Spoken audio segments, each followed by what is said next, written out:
ಗಂಗಾಲಕ್ಷ್ಮೀ ಬಾರಮ್ಮ.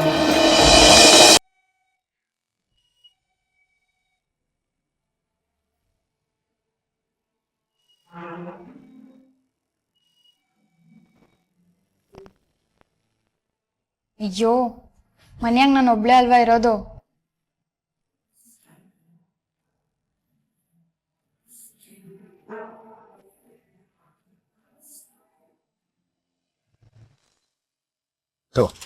ಇದನ್ನ ಫ್ರಿಡ್ಜಲ್ಲಿ ಇಟ್ಬಿಡು.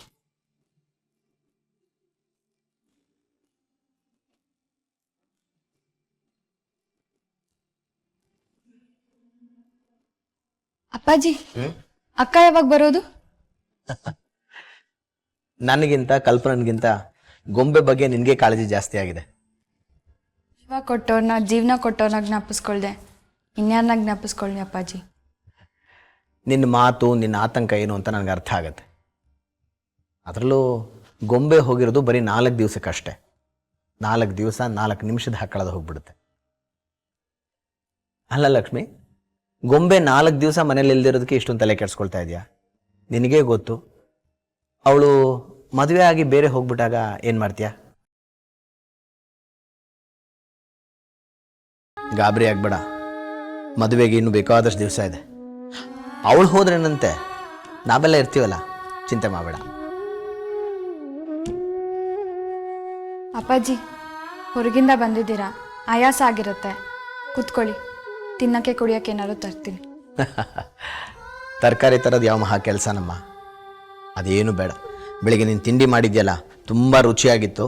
ಅವಶ್ಯಕತೆಗಿಂತ ಜಾಸ್ತಿ ತಿಂದ್ಬಿಟ್ಟಿದ್ದೀನಿ. ಅದೇ ಹೊಟ್ಟೆಲಿ ಗಟ್ಟಿಯಾಗಿದೆ. ಓಕೆ, ಬೇಕಾದರೆ ನಾನೇ ಹೇಳ್ತೀನಿ.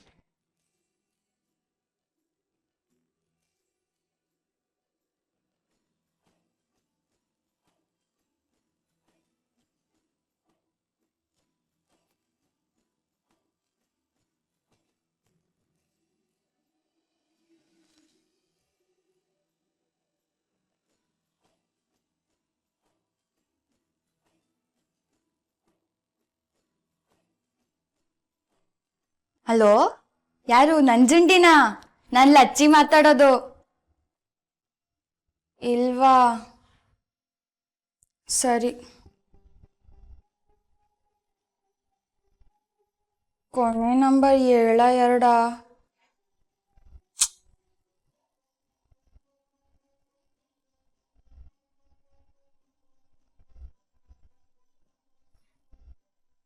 ಹಲೋ, ಬೋರೇಗೌಡ್ರ ರೆಟ್ಟಿಯಾ? ಇಲ್ವಾ?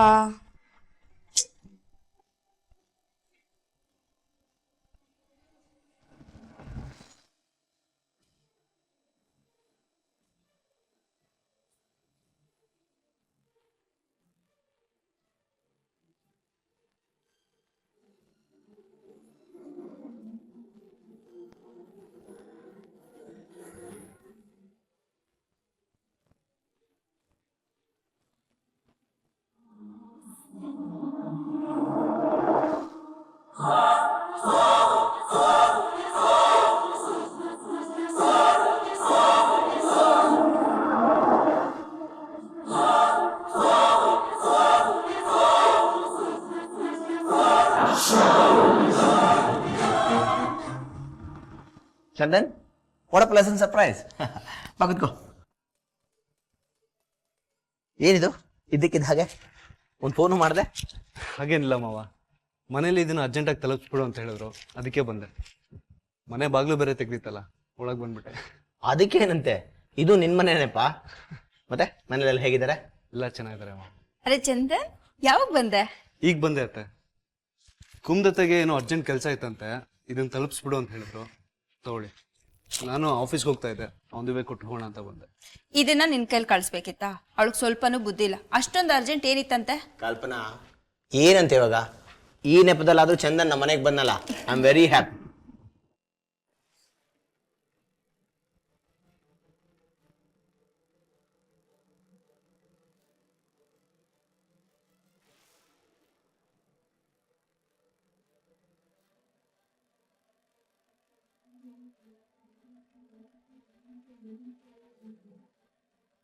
ಯಾರಿರ್ಬೋದು?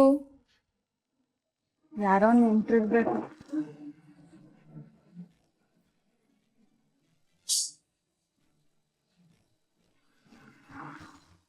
ಯಾರಿಗೂ ಬೋರೇಗೌಡ್ರು ಗೊತ್ತಿಲ್ಲ ನಂಜುಂಡಿನೂ ಗೊತ್ತಿಲ್ಲ. ದ್ಯಾವ್ರೆ ಹೆಂಗಾದ್ರೂ ಮಾಡಿ ತಾತವನ್ ತಾವ ನಂಜುಂಡಿ ತಾವ ಮಾತಾಡಂಗ್ ಮಾಡಪ್ಪ.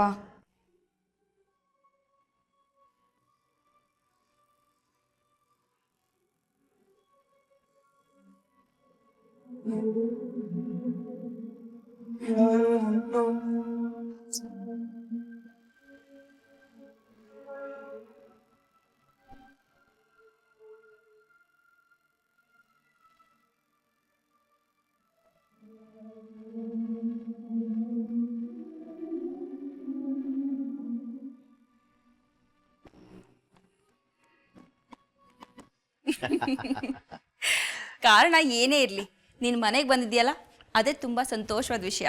ಅದು ಶ್ರುತಿ ಇಲ್ಲ ಅಂತ ಗೊತ್ತಿದ್ಮೇಲೂ ಬಂದಿದೆಯಲ್ಲ ಅದು. ಕಲ್ಪನಾ, ಇವತ್ತು ಚಂದನ್ನ ಬರೀ ಹೋಟೆಲ್ ಕಳಿಸ್ತೀಯಾ? ಮಾವ ಏನು ಬೇಡ, ಈಗ ತಾನೇ ಮನೆಯಿಂದ ನಾನು.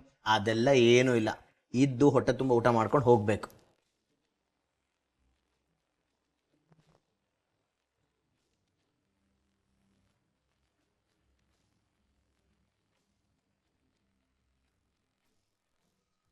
ಯಾರಾದ್ರೂ ಮಾತಾಡ್ಬೋದು.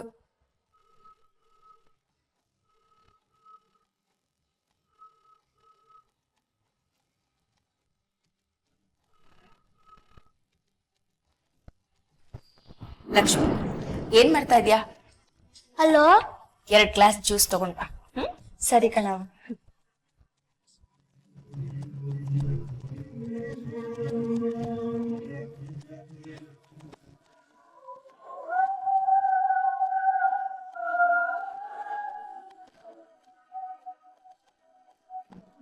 ಮೊದ್ಲು ಜ್ಯೂಸ್ ತಗೊಂಡೋಗ್ ಕೊಟ್ಬಿಡವ, ಆಮ್ಯಾಗ ಫೋನ್ ಮಾಡುವ.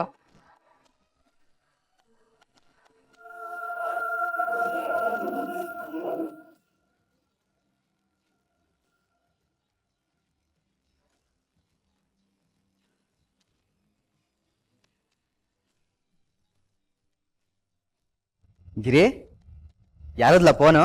ಗೊತ್ತಿಲ್ಲ ಚಿಕ್ಕಪ್ಪ, ಮಾತಾಡ್ತಾನೆ ಇಲ್ಲ. ಹೌದಾ? ತಪ್ಪ ಇಲ್ಲಿ ಫೋನ್.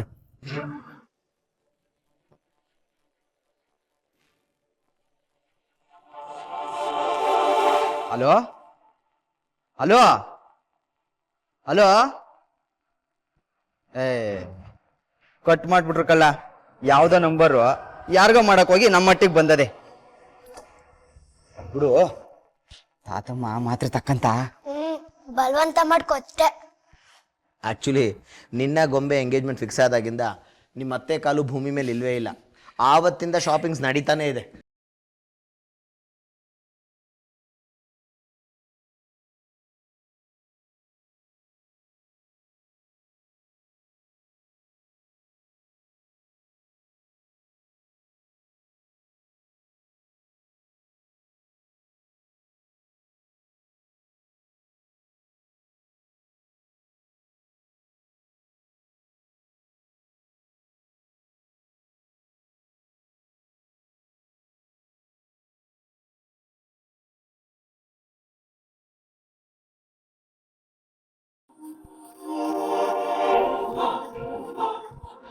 ಅದೇ ಬೇಡ ಅಂತ ಹೇಳಿದ್ವಿ.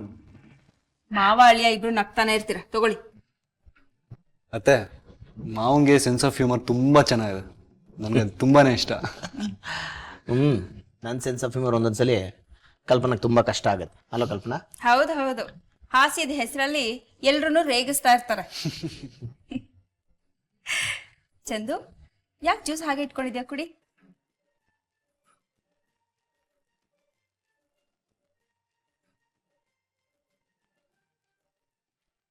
ಸರಿ ಅತ್ತೆ, ಟೈಮ್ ಆಯ್ತು, ಆಫೀಸ್ ಟ್ರೈನ್ಸ್ ಕಾಯ್ತಾ ಇರ್ತಾರೆ. ನನ್ಗೆ ಯಾರನ್ನೂ ಕಾಯ್ಸಕ್ ಇಷ್ಟ ಇಲ್ಲ. ಗೊಂಬೆನ ಮಾತ್ರ ಕಾಯ್ಸಕ್ಕೆ. ಓ, ಅದೇ ಬೇರೆ ವಿಷಯ, ಇದೇ ಬೇರೆ ವಿಷಯ ಬಿಡಿ. ಬರ್ತೀನಿ ಮಾವ. ಸರಿ ಬರ್ತೀನಿ ಅತ್ತೆ. ಹಾಗಾಗಿ ಬರ್ತಾ ಇರೋ. ಶ್ಯೂರ್, ಖಂಡಿತ.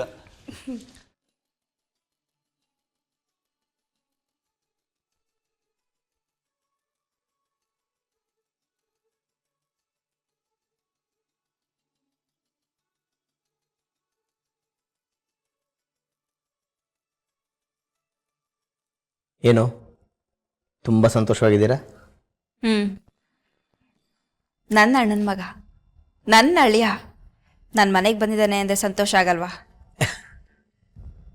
ನಿಮ್ಮ ಅಣ್ಣನ ಹೆಸರು ಹೇಳಿದ್ರೆ ನಿಂಗೆ ಇಷ್ಟ ಆಗಲ್ಲ, ನಿಮ್ಮ ಅತ್ತಿಗೆ ಮುಖ ನೋಡಿದ್ರೆ ನಿಂಗೆ ಹಿಡಿಸಲ್ಲ. ಅವ್ರ ಮಗ ನಮ್ಮನೆ ಅಳಿಯ. ನೀವು ಹೆಂಗಸರು ಯಾವುದಕ್ಕೆ ಸಂತೋಷ ಪಡ್ತೀರಾ, ಯಾವುದಕ್ಕೆ ಬೇಜಾರು ಮಾಡ್ಕೋತೀರಾ ಅರ್ಥನೇ ಆಗಲ್ಲ. ನಿನಗೆ ಅರ್ಥ ಆಗದೆ ಇರೋದೇ ಒಳ್ಳೇದು. ನದಿ ಮೂಲ, ಋಷಿ ಮೂಲ, ಸ್ತ್ರೀ ಮೂಲನ ತಿಳ್ಕೊಳಕ್ ಹೋಗ್ಬಾರ್ದು ಅಂತಾರೆ. ಅದ್ಯಾವುದನ್ನು ತಿಳ್ಕೊಳ್ದೆ ಇದ್ರೇನೆ ಒಳ್ಳೇದು. ನೀನು ಹೇಳೋದು ಸರಿ. ಆದರೆ ಚಂದನ್ ಬಂದು ಹೋದ್ಮೇಲೆ ನನಗೇನು ಅನಿಸ್ತು ಗೊತ್ತಾ? ಇಷ್ಟು ದಿವಸ ನಿನ್ನ ಹತ್ರ ಹೇಳ್ಕೊಳ್ತಾ ಇರೋದನ್ನ ಇವತ್ತು ಹೇಳ್ಕೊತಾ ಇದ್ದೀನಿ.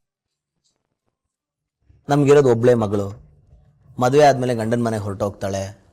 ಕಡೆಗಾಲದಲ್ಲಿ ನಿನ್ನನ್ನು ನೋಡ್ಕೊಳ್ಳೋದಕ್ಕೆ ಒಬ್ಬ ಗಂಡು ಮಗ ಇದ್ದಿದ್ರೆ ಚೆನ್ನಾಗಿರ್ತಿತ್ತು ಅನ್ನಿಸ್ತಿತ್ತು.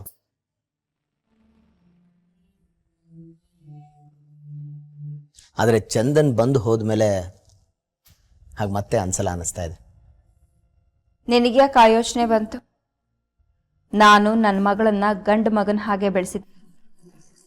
ಈ ಕಾಲದಲ್ಲಿ ಗಂಡು ಮಕ್ಕಳು ತನ್ನ ತಂದೆ ತಾಯಿನ ಯಾರು ಸುಖವಾಗಿ ನೋಡ್ಕೊಂಡಿದ್ದಾರೆ ಹೇಳು? ತಂದೆ ತಾಯಿನ ಸುಖವಾಗಿ ನೋಡ್ಕೊಂಡಿರೋದೇ ಹೆಣ್ಮಕ್ಳು. ಗಂಡು ಮಕ್ಳಿಗೆ ಹೃದಯ ಇರುತ್ತೆ, ಅದು ಬರೀ ರಕ್ತ ಪರಿಚಲನೆಗೆ ಮಾತ್ರ. ಹೆಣ್ಮಕ್ಳಿಗೂ ಹೃದಯ ಇರುತ್ತೆ, ಅದು ಪ್ರೀತಿಸೋದಕ್ಕೆ ಮಾತ್ರ. ನೀನು ಹೆಂಗಸರನ್ನ ವಹಿಸ್ಕೊಳ್ಳೋ ರೀತಿನೂ ಅದ್ಭುತ, ಗಂಡಸರನ್ನ ದ್ವೇಷಿಸೋ ರೀತಿನೂ ಅದ್ಭುತ.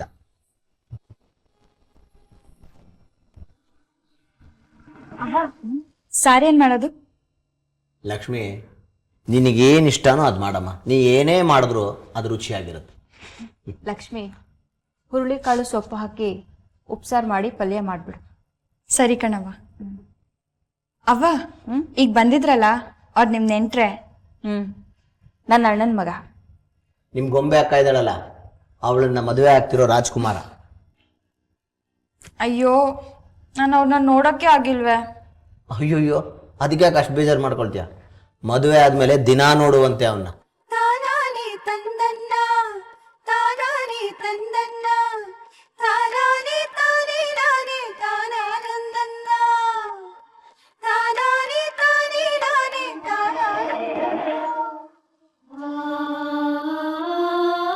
ತಾತಮ್ಮ ತಗೋ ಮಾತ್ರ ನಂಗೋ.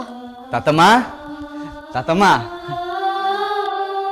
ಗಿರಿ, ತಾತಮ್ಮಂಗೆ ಊಟ ಮಾಡಿಸಿದ್ಯಲ್ಲ, ಅದ್ಯಾವ್ರು ನಿಂಗೆ ಯಾವತ್ತೂ ಹಸ್ಕೊಂಡಿರಕ್ ಬಿಡಕ್ಕಿಲ್ಲ ಬಿಡು. ನಾನು ಊಟ ಮಾಡಿಸ್ದೆ ಚಿಕ್ಕಪ್ಪ, ನೀನ್ ಹೆಂಗಾರು ಮಾಡಿ ಮಾತ್ರ ನುಂಗ್ಸು, ಇಲ್ಲ ಅಂದ್ರೆ ಲಚ್ಚೇಕ ಬಂದು ನನ್ಗೆ ಬೈತಾಳೆ. ಓ, ಇನ್ನ ಮಾತ್ರ ತಕೊಂಡಿಲ್ವಾ? ತಾತಮ್ಮ, ಆ ಚಿಕ್ಕ ಕೂಸಿ ಗೊತ್ತಾಗ ಇಸ್ಯ ನಿಂಗೆ ಗೊತ್ತಾಯ್ಕಿಲ್ಲ ಬಿಡು. ಊಟ ಮಾಡಕ್ಕೂ ಆಟ ಮಾಡ್ತೀಯ, ತಿಂಡಿ ತಿನ್ನಕ್ಕೂ ಆಟ ಮಾಡ್ತೀಯ, ಮಾತ್ರೆ ತಗೊಳಕ್ಕೂ ಆಟ ಮಾಡ್ತೀಯ, ಎಲ್ಲದಕ್ಕೂ ಆಟ ಆಟ ಆಟ ಆಟ. ಹೆಂಗ್ ಹೇಳ್ಬೇಕು ಅದು ಯಾವ್ರಿಗೆ ಗೊತ್ತು. ನಾನು ಆಟನೂ ಮಾಡ್ತಾ ಇಲ್ಲ, ಏನು ಮಾಡ್ತಾ ಇಲ್ಲ ಕಡ್ಲ.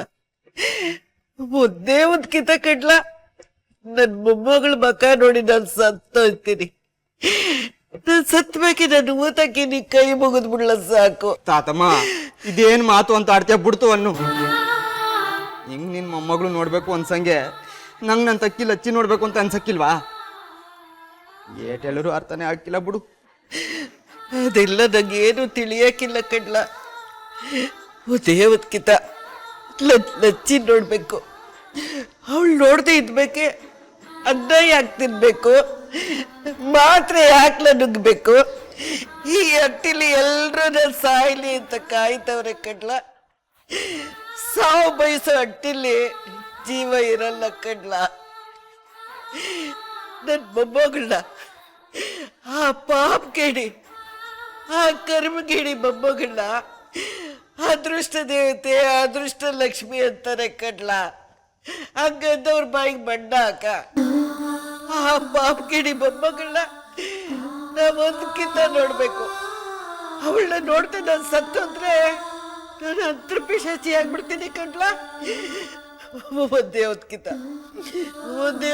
ಅವಳನ್ನ ನೋಡಿ ನಂಗೆ ಕಣ್ಣು ಮುಚ್ಚಿಬಿಡ್ತೀನಪ್ಪ. ಒಂದೇ ಹೊತ್ಕಿತ